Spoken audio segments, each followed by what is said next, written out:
if we invest in the infrastructure project in the secondary city in Thailand, that is the new growth engine of Thailand.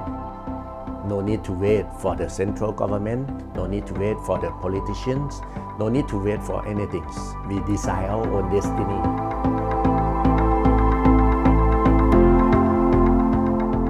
การไม่กระจายอำนาจการรวมศูนย์อำนาจมีกฎหมายทั้งหมดที่มาบดบังขัดขวางความเจริญของเมืองมีมากมายนะครับนี่คือความท้าทายแต่สิ่งที่เราจะหยุดนิ่งไม่ได้ก็คือเมื่อรัฐทำไม่ได้ในส่วนของท้องถิ่นจะจับมือเอกชนฟันฝ่าออกไปให้ได้มากที่สุดเท่าที่เราสามารถจะทำได้ซึ่งปัจจุบันเรากำลังทำอยู่แม้เศรษฐกิจมวลรวมจะเติบโตแต่การกระจายรายได้นะครับของพี่น้องประชาชนในพื้นที่นี้ยังไม่ดีเพราะฉะนั้นเศรษฐกิจจะโตเฉพาะตรงกลางโดยเฉพาะกรุงเทพมหานครและปริมณฑลนะครับเราน่าจะเป็นองค์กรแรกๆนะครับของประเทศไทยที่เป็น granting agency ด้านงานวิจัยนวัตกรรมที่ดูแลเรื่องการพัฒนาพื้นที่โดยเฉพาะนะครับเพราะฉะนั้นเราคาดหวังกับธนาคารโลกในแง่ที่เป็นองค์กรนะครับซึ่งเป็น third party ที่สำคัญของโลกนะครับที่มีชุดประสบการณ์ชุดเครื่องมือนะครับแล้วก็มีงบประมาณส่วนหนึ่งนะครับที่สำคัญจำเป็นเร่งด่วนสำหรับพวกเรา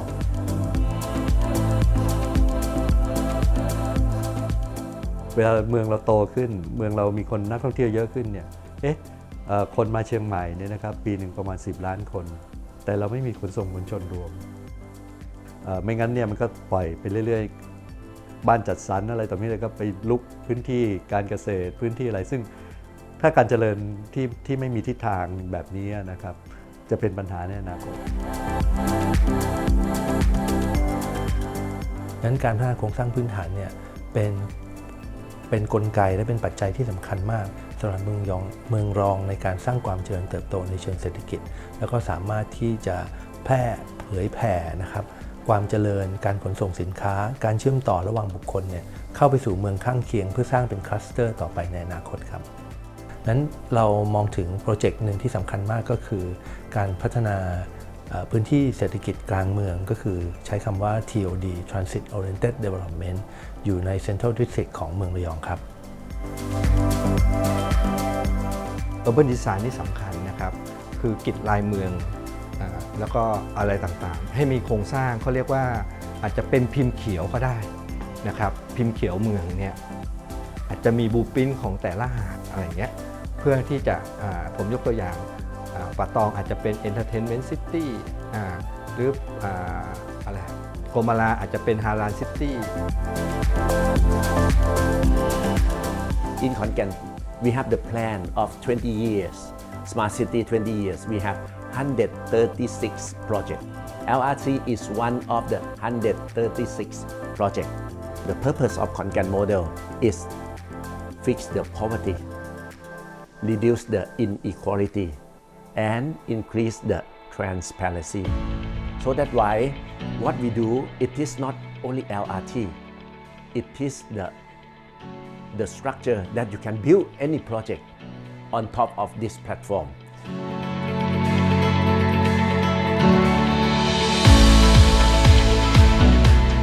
ทันทีที่ทางมหาดไทยให้อำนาจกับท้องถิ่นในการทำผังเมืองเนี่ยเราเปลี่ยนทันทีเลยพอเราเปลี่ยนสีผังเมืองเนี่ยขนาดความสูงของเมืองได้ขนาดพื้นที่ของเมืองได้เนี่ยเซ็นทรัลก็มาลงทุนเพราะว่าในอดีตก็คงจะพึ่งพาแต่งบประมาณอย่างเดียวไม่ได้นะคะในทางด้านการเงินใช่ไหมคะโครงการนี้จะช่วยให้เมืองที่เข้าร่วมเนี่ยสามารถมีความสามารถในการมีองค์ความรู้ที่จะประเมินตัวเองว่ามีความพร้อมที่จะดึงดูดลงทุนเงินลงทุนได้อย่างไรบ้างExciting thing is to see these local governments empowered. By 2050, 68% of the world population is expected to reside in urban areas. This will increase pressure in the countries and their cities to deliver urban infrastructure that can improve livability, productivity, and sustainability. It's essential to create an enabling environment for subnational infrastructure investments from public and private sources of finance. This requires new mechanisms that support the mobilization of private investments and reduce the financial shortfalls from purely public budgets. And in the longer term, what we expect is this city will lift those areas out of poverty and therefore reduce the spatial inequality. This is the way for Thailand to prosper in the future through empowerment at the local level and decentralization.